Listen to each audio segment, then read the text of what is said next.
Equidade de gênero e empoderamento feminino são assuntos que estão cada dia mais ganhando espaço entre as pessoas. Mas como colocá-los em prática no dia a dia, em casa, no trabalho e no meio social? Para falar um pouco mais sobre o assunto, nós vamos falar agora com a palestrante motivacional Leila Navarro. A Leila é especialista em medicina comportamental e está no ranking dos 20 mais notáveis palestrantes brasileiros. Leila, é um prazer falar com você para o universo, né, de 70 mil profissionais da engenharia, agronomia e geociências só em Goiás. Uau! O prazer é meu. Muito obrigada pelo convite. Leila, vamos começar então falando um pouquinho de você. Hoje você tem uma carreira estruturada, né? Reconhecimento dentro e fora do Brasil. Foi uma jornada desafiadora? É interessante, né? Porque, não sei, eu estava aqui pensando no caminho de Santiago. Quando você vai fazer o caminho de Santiago, você sabe que ele é longo, você sabe que vai ter subidas e descidas, vão ter curvas, coisas que você sabe mais ou menos que está preparada, coisas que você não está preparada, coisas que você vai ter que deixar no caminho, coisas que você vai adquirir no caminho. Então, quando eu entrei nesse caminho, era uma surpresa. Eu sabia que era uma dedicação de uma vida, de um sonho. Então, eu sabia tudo que podia acontecer. Eu fui preparada para isso. Né? Eu fui preparada internamente para isso. Eu quero dizer uma coisa que eu descobri essa semana passada, agora, depois de tanta maturidade, de tanta experiência. Eu descobri que o futuro é uma curva. O futuro não é uma linha. Então, se o futuro é uma curva, a gente tem que estar sempre preparado para o imprevisto, para o novo. Então, eu acho que a vida não é fácil, mas ela é maravilhosa, porque ele é uma surpresa, ele é imprevisto, ela tem milhões de possibilidades. É assim que eu vejo. Falando em equidade de gênero e empoderamento feminino, como definir, né, esses dois assuntos? Eu acho que o empoderamento do feminino era uma coisa que se gritava, né? A gente precisava disso. E quanto mais a coisa está evoluindo, mais a gente vê como a gente foi oprimida e como nós nos auto-oprimimos, como nós aceitamos tudo isso. Eu, às vezes, ainda me pego não tendo consciência que eu mesmo estou me oprimindo, eu mesmo estou me segurando, eu mesmo não estou percebendo que eu estou me podando, que eu não estou me permitindo me liberar, né? Porque é muito interessante, porque o nosso cérebro, a nossa cabeça, a nossa programação, aquilo era comum, era daquele jeito e tudo bem. Então, eu estou aprendendo, eu acho que muita gente está aprendendo. Só que a minha netinha de 4 anos que está chegando, ela já está chegando com mais poder, ela já está chegando com outro posicionamento e olhando o mundo de outra maneira. Então, eu acho que o empoderamento feminino, eu que nasci no século passado, eu vi isso crescer, eu estou tomando consciência e vejo a gente tomando consciência, isso é o mais importante, tomando consciência desse empoderamento. E, ao mesmo tempo que nós, mulheres, estamos tomando consciência desse empoderamento, o homem também está tomando consciência do que ele fazia, que ele nem percebia. Porque esses são hábitos, são comportamentos, são culturas que são milenares. E as coisas vão se acontecendo e você vai achando, isso é natural, é assim mesmo, o que a gente vai fazer? Então, é o próprio homem está começando a perceber o sexo masculino, estou falando gênero masculino, está começando a perceber o que ele fazia, que ele nem tinha consciência. Outro dia eu estava vendo uma novela da Globo até, e o rapaz fazendo um assédio terrível, uma violência terrível, e ele não percebendo que ele estava sendo violento. Para ele era natural ele fazer aquilo. Então, às vezes, falta consciência. Consciência de nós que somos oprimidas, consciência do opressor. Então, é uma grande mudança. E eu acho que isso é evolução. É sofrida, tem que ter consciência, tem que ter vontade, mas eu acho que nós estamos num caminho certo e eu estou apostando nisso. Essa cultura, né? A gente vem de uma cultura patriarcal, né? Que a maioria das famílias brasileiras ainda vivem isso hoje, em pleno século XXI. Isso é um dos motivos que influenciam, assim, essa cultura machista, não só por parte do homem, né? Mas muitas vezes por parte da mulher também. É incrível isso, né? Mas eu nem quero falar só do Brasil, é legal de falar do mundo inteiro. Porque o Brasil, o que o Brasil é no meio de 8 bilhões de pessoas? E isso acontece no mundo inteiro, não é só no Brasil. E de maneiras diferentes, né? Na Índia é de um jeito, na China é de outro jeito, no Japão é de outro jeito, as mulheres árabes são de outro jeito, as mulheres europeias e americanas, e nós sofremos do nosso jeito. Então é interessante porque é um movimento no mundo inteiro. E a gente tem que o quê? Abraçar, a gente tem que se sororizar com todas as mulheres. E quando a gente vê uma mulher vencendo, mudando, abrindo portas, abrindo possibilidades, todas nós estamos vencendo, independente de onde ela seja, se a opressão é maior ou menor, mas uma mulher quebrando esse paradigma, quebrando essa presa, essas correntes, ela está liberando todas nós. Eu sou uma mulher muito otimista, sabe? Eu sou uma mulher que eu vejo o positivo, vejo a luz em tudo. Eu acho que está sendo uma grande evolução e muito rápida, e muito rápida. Quando começou a se falar disso, existe uma proteção, né? Isso é uma coisa que melhorou muito, né, gente? Isso antigamente você podia gritar, falar, aliás, você nem falava, você tinha vergonha de falar. E hoje não, as pessoas estão se colocando, e isso em todo lugar do mundo. Então eu vejo que não é uma questão só nossa do Brasil, é uma questão mundial, e eu acho que para os meus netos, eu acho que vai ser uma outra realidade. Nós estamos, né, o sistema Confea, CREA Mútua, é composto por 1 milhão, mais de 1 milhão de profissionais, engenheiros, agrônomos, geocientistas, e apenas 25% desse público é um público feminino. Então, assim, é um público muito pequeno diante da quantidade de profissionais no Brasil. O que você fala para as mulheres que se sentem ainda hoje oprimidas, né, que se sentem a minoria? Olha, eu vou falar uma coisa, eu também fui a minoria, porque eu sou palestrante há 22 anos, e no mundo das palestras, agora está começando a ter mais mulher, mas sempre tinha muito mais homens do que mulher. E eu me sentia muito solitária. E daí eu tinha que ter um comportamento masculino, eu tinha que ter um comportamento para estar junto, de colega, sabe? Então ficava aquele colega e dá um tapinha no seu ombro, e você às vezes tem que descobrir e se posicionar de um lado masculino para estar dentro, porque se você ficar na sua conversa, ninguém abre para você. É muito interessante isso. Então eu meio que me moldava ao ambiente masculino. Eu acho que essa é a nossa tendência, quando tem muito mais homens, nós nos moldamos. Mas eu vou contar uma coisa para você, eu viajei agora com 12 mulheres e um homem só. Era um grupo de palestrantes. E ele falou, nossa, mas que difícil estar entre tantas mulheres. Para eles também é difícil quando tem um homem no meio de um monte de mulher. Porque, ainda mais que nós palestrantes, que são faladoras, a gente domina, né? Então, a mulher, quando ela tem consciência, quando ela sabe o que ela quer, nós vamos ter que aguentar algumas coisas, que a gente está num ambiente, mas se posicionando e mostrando alguma coisa. E é interessante que nós temos essa paciência, porque a gente começa a ter um colega, que é um colega que dá mais abertura, daí vai tendo outro colega, e a gente vai devagarzinho chegando lá. Mas eu acho que para as primeiras não foi fácil. Não foi fácil a gente conseguir fazer isso. Eu estou me lembrando de uma palestra que eu dei na Gerdau, foi maravilhoso. Eu vou contar esse caso porque é muito interessante. A Gerdau cheia de homem, né, metalúrgico, tal, não sei o quê. E daí o presidente da Gerdau, me lembro que ele estava lá e ele contou um caso que quando começou a entrar, a primeira mulher que entrou na diretoria, que estava nas reuniões de diretoria, a reunião de diretoria era assim, tipo 3 horas seguidas, ninguém levantava para beber água, ninguém levantava para tomar café, ninguém levantava para nada, sabe? E a mulher chegou lá, ela era diretora de recursos humanos, e falou assim, gente, mas para que fazer 3 horas? Vamos dar uma paradinha para tomar um café, para fazer um break, para respirar, para ir no banheiro. Isso. E daí ela começou a falar, e ele sentiu nessas necessidades, mas tudo homem, ninguém quer mostrar para ninguém que tem fraqueza, porque fazer xixi é fraqueza, querer tomar café é fraqueza. Daí ele falava assim, o diretor falava assim, gente, não é o seguinte, agora nós vamos dar uma paradinha, que a dona fulana de tal quer fazer xixi. Então, nós vamos parar. Então, ele foi a culpa nela, que ela queria fazer xixi, queria tomar café. Eu achei tão interessante, porque o homem tem a mesma necessidade que nós mulheres têm, mas a mulher é mais humana, ela pode ser mais humana pela educação que nós tivemos. Então, é um outro jeito de falar das coisas, mas eu acho que hoje eu vou nas metalúrgicas, e como tem mais mulheres, eu vejo que está começando, já mudou muito, né?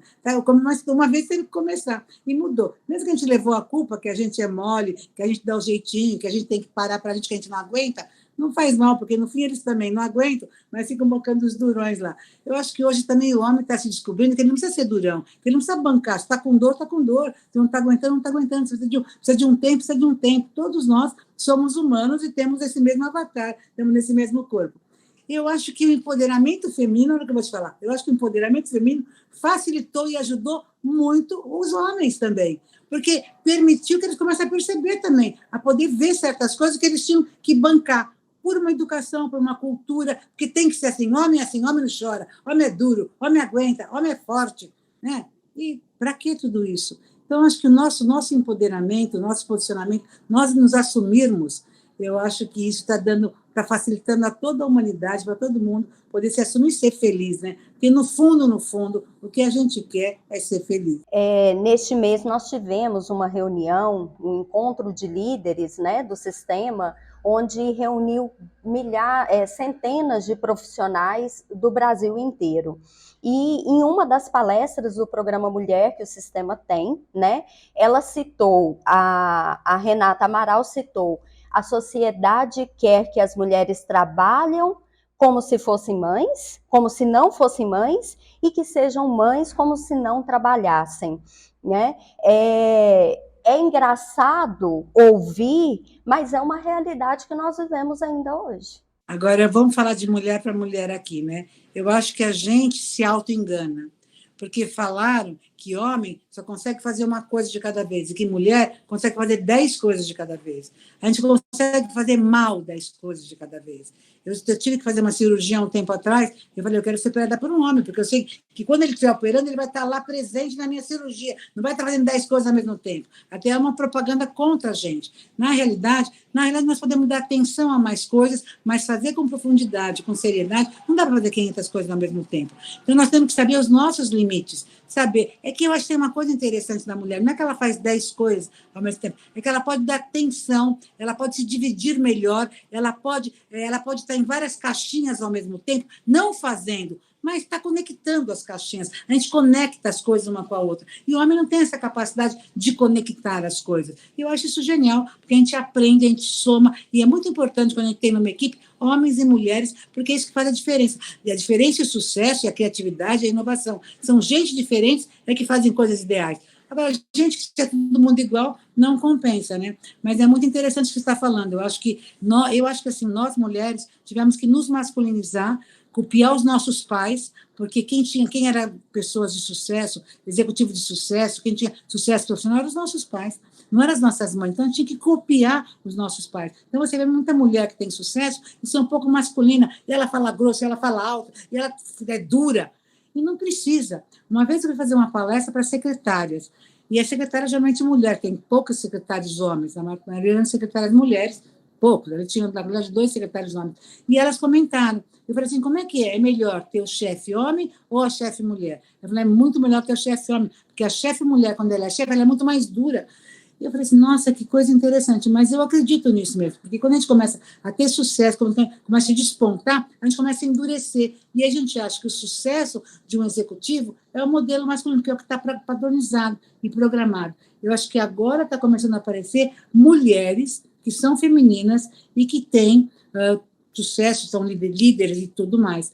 Eu me lembro, que eu não sei o nome dela aqui, mas a presidente da Finlândia, uma mulher jovem, bonita, e bom, enfim, foi eleita, né? Estava lá presente, e ela teve pequenos, sei lá, teve um encontro, foi numa boate, tirou uma foto bebendo com uma pessoa, ela é solteira, não tem problema nenhum, mas já caíram em cima dela. Se é um presidente do país, solteiro, homem que está jantando com uma mulher, qual que é o problema? Mas se é uma mulher, já ficam falando de uma maneira pejorativa, de uma maneira maliciosa, sabe? E o homem é visto de outra maneira. Então, até uma mulher que adquire uma posição, que é mulher, é feminina, está tendo a vida dela normal, ela é recriminada e é visto com maldade e com malícia. E o homem não. Então, assim, é difícil realmente, nós estamos aprendendo a viver isso, a sociedade está aprendendo a fazer isso, mas está começando uma liderança de mulheres bonitas, poderosas, femininas, e que estão encontrando seu espaço do jeito que nós temos que ser, com feminilidade.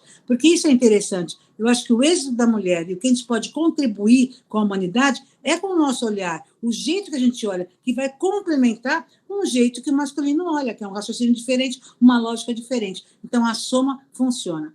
Eu até estou falando demais, mas queria complementar mais uma coisa. Outro dia eu dei uma palestra e estava comentando.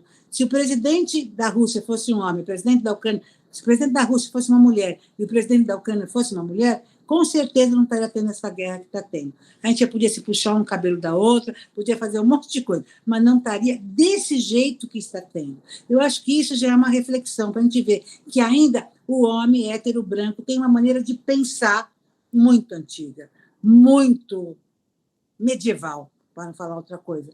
e o mundo está andando para frente. Então, nessa hora, eu peguei um exemplo aqui muito forte, muito doído. Eu cheguei da Europa agora, está muito forte, para o mundo inteiro, mas quem está lá pertinho, você vê o tempo inteiro a comunicação, falando o que está acontecendo, a ameaça, enfim, é uma questão mundial.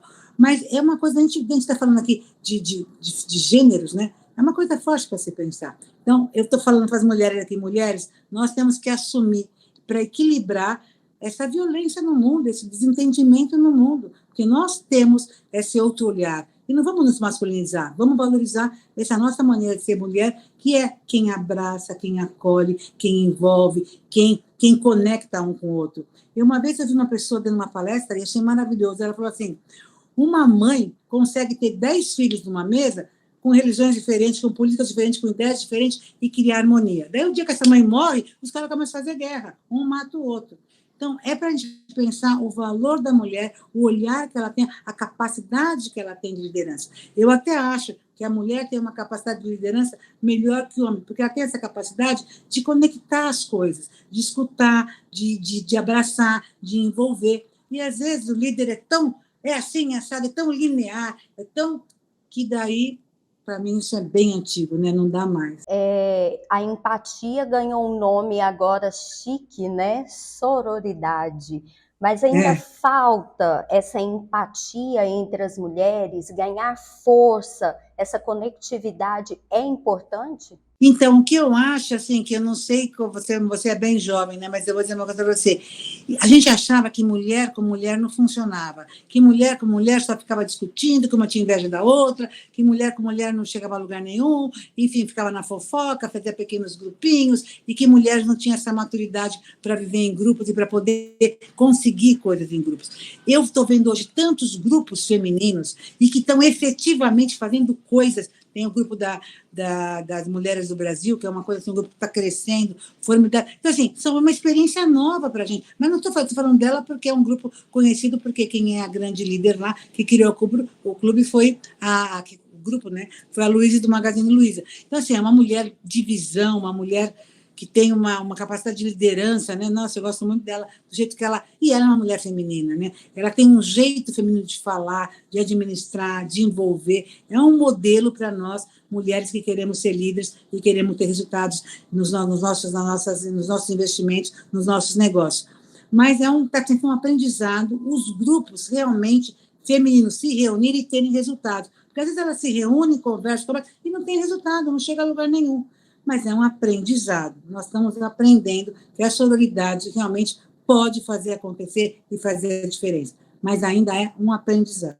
E agora vamos falar de uma realidade doída, né? Mais presente na vida de muitas mulheres, em casa e também no ambiente de trabalho, que é o assédio moral e sexual, né? Como que você vê isso hoje? Na engenharia, então, onde a presença masculina é muito grande, isso é fato na vida de muitas engenheiras. Não, também isso me arrepia, é uma coisa forte para se falar, e eu vejo assim que, na realidade, às vezes os homens precisam ter uma educação, precisam perceber o que está acontecendo. Né? Porque a pessoa se faz de desentendida, né? Uma coisa que é uma coisa tão absurda, né? Faz como se fosse. Outro dia eu vi uma coisa simples, mostrou na televisão, num programa, que uma mulher foi agachar e o homem vem assim, no meio da rua.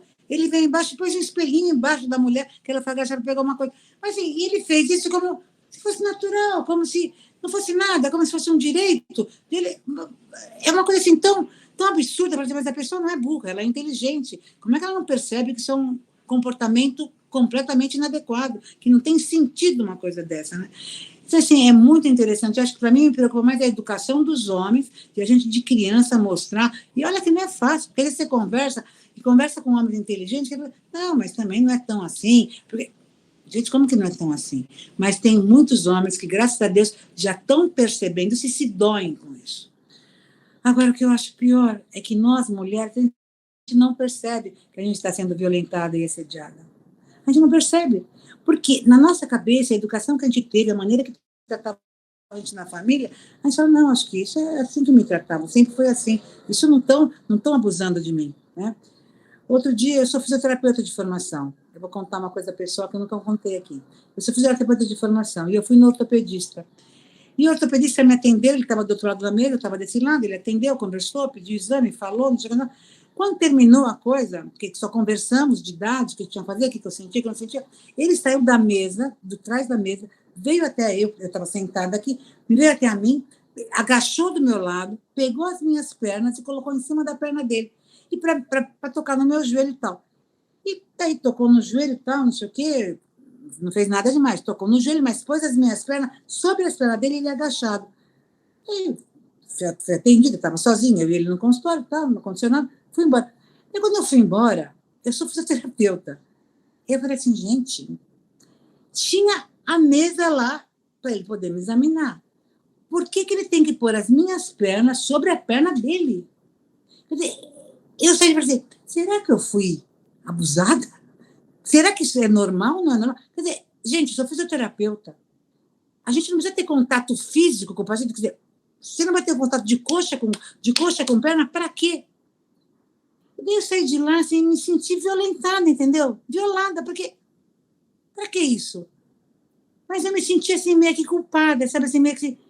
Será que eu estou vendo demais? Será que agora eu estou falando de tanto isso? Mas pensando corretamente, como fisioterapeuta, não tinha necessidade disso. Ele podia pôr na mesa, examinar meu joelho e ok. Não precisava usar do apoio da perna dele para colocar minha perna no apoio na perna dele. Então, assim, são coisas que a gente fala, hello, né? E a gente se às vezes até fala assim, acho que eu que estou errada, eu que estou vendo demais, isso não é nada. Mas aqui falando para você, eu vejo que é, né? Daí você fala assim, mas o cara não teve maldade. Meu pai do céu, não tem que ter maldade ou não maldade, é que o que é, o que não é, não é, entendeu? A gente, se estou abrindo a boca para o dentista, tem que abrir a boca para o dentista e não tem que acontecer nada com o resto do meu corpo, está trabalhando em cima da minha boca. Então, as coisas têm que ser assim, assim. Não, mas é que a pessoa encostou só em mim. E a gente acha, como mulher, não, encostou, não foi nada, mas isso foi aquilo sem querer. Porque a gente cria essa desculpa, porque foi o jeito que a gente foi criada. Então, nós mulheres, é muito duro, eu estou falando isso assim, dá até uma vergonha, né? Porque a gente começa a falar, será que eu estou mania, agora tudo é assédio? O duro é que homem é assim, gente. Eu não sei por quê, mas quando eu era menina, assim, você lembra quando a gente era menina? Não sei se você lembra disso. Os meninos davam a mão para a gente e pegavam o dedo e punham aqui na nossa mão e diz que quando eles põem o dedo aqui no nosso punho, eles sabiam se a gente estava menstruado ou não. Bobagem, coisa de criança.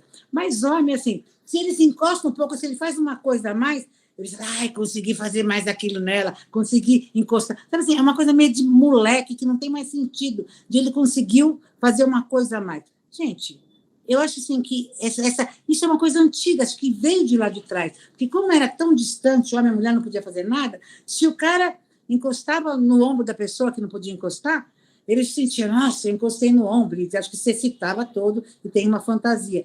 E essa fantasia, essa meninice, essa coisa meio que tão de lá de trás, que hoje nós temos uma liberdade diferente, uma conversa diferente, você quer, você não quer, vamos, não vamos, uma coisa clara, né? Nós podemos falar, nós temos neocórtex, nós nos desenvolvemos.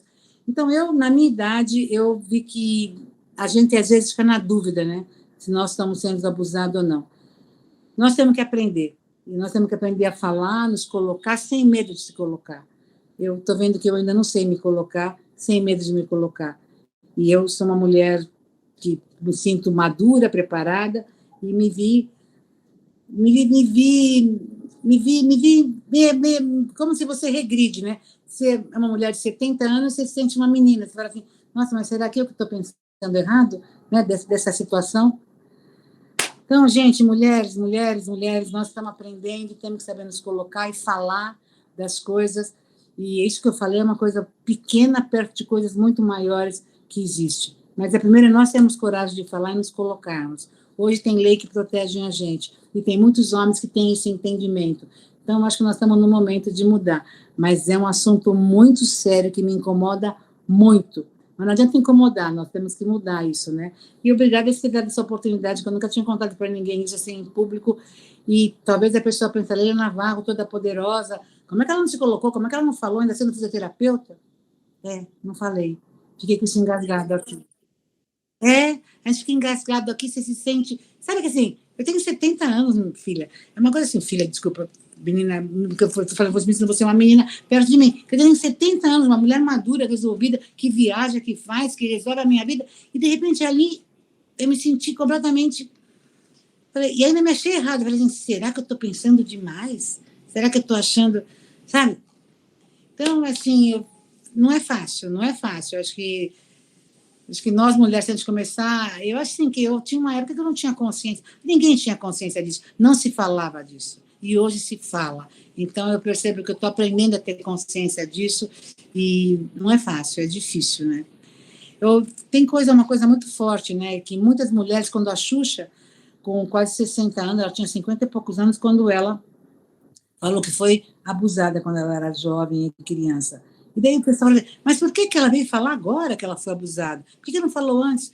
Ela explicou, achei maravilhoso, porque ela explicou uma coisa que muita gente não sabe. É que quando a menina é abusada, ela tem vergonha, ela se sente culpada, ela não quer contar para ninguém. Então, ela mesma cria um apagão, ela cria uma perda de memória daquilo. Depois ela amadurece, cresce, cria autoconfiança, fica adulta, e daí volta aquilo tão claro, e ela vê aquilo claro. E daí, quando ela vê aquilo claro, ela tem que falar, gente, mas mais gente está passando por isso. Eu tenho que falar disso, né? Então, você vê, quando uma mulher fala, muitas outras mulheres falam. E eu acho que aí, você está falando de solidariedade, sororidade e empatia, eu acho que daí nós, mulheres, temos que estar muito junto uma com a outra, nos apoiarmos e nos abrirmos, né? Dar força para todas as mulheres que devem se abrir, porque realmente não é fácil, né? É um assunto forte esse aqui, né, minha linda? Você pegou pesado comigo aqui. É um assunto forte mesmo, né? Mas a gente tem que falar, tem que falar. Quero te agradecer, né? Mas assim, nunca tinha falado isso assim, né? É forte, é forte. Nós que agradecemos, né, essa divisão aí para que outras mulheres se identifiquem, né, e comecem a colocar para fora situações desagradáveis do dia a dia. E o que eu acho mais forte para mim é a minha ignorância, ou a minha falta de consciência de pode ser que eu passei por outras situações, mas eu nem percebi. Porque você é criada de um jeito que, imagine, o médico que faz, imagina o médico que sabe. Eu me lembro que quando eu era menina, eu queria ir em médico homem, dentista homem, a gente queria tudo em homem. Parece que a gente não confiava em dentista mulher, em médica mulher, a gente queria tudo. E hoje nós mudamos, né? Eu vejo que hoje a minha terapeuta é mulher, minha dentista é mulher, a minha ginecologista é mulher, a minha médica é mulher, todo mundo é mulher. É engraçado isso, né? Então, nós estamos confiando mais nas mulheres. E a gente, antigamente, era educada diferente. Parece que o homem era mais poderoso, tinha mais conhecimento, a gente colocava o homem acima. Então, nós estamos desmistificando isso. Mas eu nasci em 1952, então é de uma outra geração. Minha mãe foi pior, né? E nós estamos vindo ainda, né? Eu vejo que ainda existe uma memória de tudo isso, e é bom a gente poder falar e se abrir aqui, porque eu acho que nós estamos mudando isso. Quando a gente valoriza a mulher, quando a gente respeita, nós mulheres respeitamos as mulheres, né? Eu ainda acho que agora, nas últimas eleições, tinham mulheres muito capazes e competentes, mas eu acho que nós, mulheres, temos dificuldade de votar em mulher, gente. De votar em mulher. Sabe, a gente é muito crítica com a mulher, às vezes nem dá espaço. Sabe, a gente acha que é em homem que tem que votar. Eu gostaria que as pessoas repensassem isso, sabe? Porque se a gente se unisse e pudesse fazer uma seleção, realmente ver, analisar, tem mulheres que estão vindo com um posicionamento muito interessante, muito bacana. A gente tem que não votar no homem e na mulher pelo gênero, votar pela competência, mas dar um espaço para a mulher e não vir com essa crítica, com essa fake ideia que a gente tem que mulher não é tão competente como os homens. Porque, olha, tem mulheres fazendo coisas maravilhosas e espetaculares, né? Então, acho que nós temos que começar a mudar também o nosso jeito que nós olhamos para as nossas colegas, para as nossas chefes, para as nossas professoras, para as nossas médicas, para as mulheres que nós precisamos dela, que a gente colocava homens no lugar dela, sem pensar. Homem melhor, homem mais poderoso, homem sabe mais do que mulheres, né? Não existe mais isso. Leila, e nós temos aí profissionais que estão entrando no mercado de trabalho com aquela insegurança. Será que eu posso? Será que eu dou conta? Será que eu vou conseguir? E nós temos aí profissionais que já estão meio que acomodadas com o tempo de trabalho e com tudo que acontece no dia a dia. Que dica que você deixa aí para essas meninas mulheres? Então, é o seguinte, eu vou falar uma coisa muito forte, tá? Eu gosto sempre de contar uma historinha que eu acho que isso ajuda ajuda a gente a entender aonde eu quero chegar. Eu estava dando uma palestra, eu falo de felicidade, de sucesso, você é poderoso, você é poderosa, e de repente, para metalúrgico, de repente um homem levanta e fala assim: a senhora acredita em sã consciência que um homem na boca de um forno a 360 graus pode ser feliz? E eu fiquei sem palavras naquela hora. Todo mundo olhou para mim e falou: vamos ver como é que a poderosa se sai dessa. Ficou aquele clima, mas eu tinha que ser rápida, eu estava com a palavra, eu tinha que andar para frente, não podia parar. Me deu aquele branco, o que eu fiz? Dei uma gargalhada. Que maravilha, para dar um tempo de lembrar uma coisa para falar, mas não veio nada na minha cabeça. E daí eu falei: senhor, mande uma ideia. O senhor não mandou ideia nenhuma, e o homem falou assim: pois eu sou feliz, dona. Eu falei: graças a Deus. Ele falou: quando eu chego em casa, aquele guri pula no meu pescoço, eu abraço aquele meu filho, falo: filho, macho que nem seu pai tem muitos poucos, conseguiu o que seu pai consegue em trabalho, de fazer aquele esforço todos os dias, tem muito poucos. Por que eu estou contando essa história? Porque aquele homem me ensinou uma palavrinha mágica, que é o sinônimo de felicidade, de sucesso, de fazer a diferença, de ser feliz, de ser protagonista, de ser proativa, enfim, de ser criativo, de ser inovador, de estar aberto para as mudanças. Esse mundo que nós vivemos hoje, que é relevância. Mulher, se o que você faz não tiver relevância para você, não tiver sentido interno, não tiver um porquê interno, que é seu, não é uma coisa que a empresa vai te dar, não é uma coisa que ninguém vai te dar, é uma coisa que é sua. Se tem relevância, tem um motivo maior, é uma coisa que... E é diferente a relevância de um e de outro para fazer uma coisa, mas ela é sua, é o seu porquê. Se tiver um porquê fazer aquilo, vai. Se não tiver mais porquê, vai fazer outra coisa, pelo amor de Deus, por você.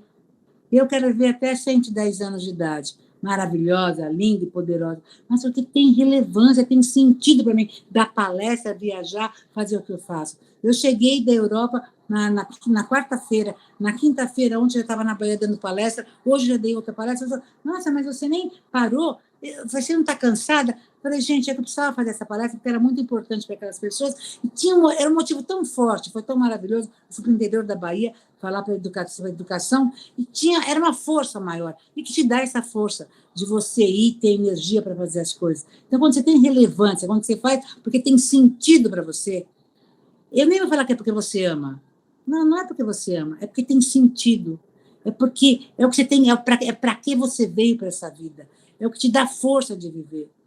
Eu só trabalho porque eu trabalho, faço o que eu faço, porque para mim tem sentido. Eu acho que eu agrego, eu faço diferença.